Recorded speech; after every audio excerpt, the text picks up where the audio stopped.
If your life was anything like mine, if you're like, my life was awful.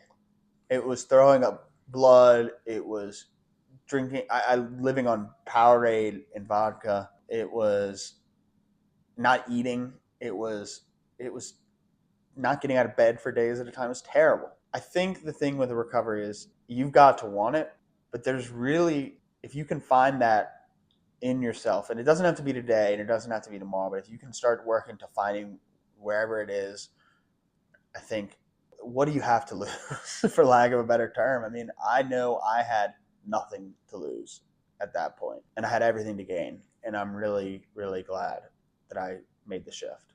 What is wrong with me? Like, and I knew that I had a problem with drinking, but and I knew I had a big problem with drinking, but I was just really kind of worried almost that like there was something even more. I was even worse than the alcoholic. Like I was this just monster of a person. And so sitting down with August and having her kind of just be like, "Yep, no, that sounds like alcoholic behavior to me. Yep, that sounds pretty alcoholic to me." I mean, she didn't say it in those words, but kind of coming out of that and being like, "No, yes, this Feild is an alcoholic. We need to get him treatment."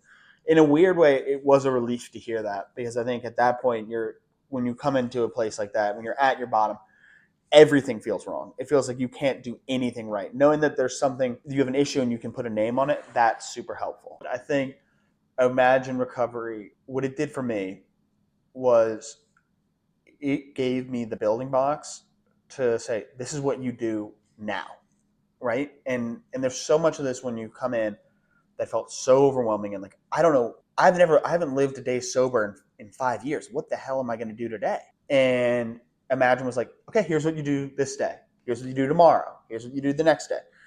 And then when a little free time came in, Imagine Recovery was there to be like, oh, you want to go work at a clothing shop downtown? Awesome.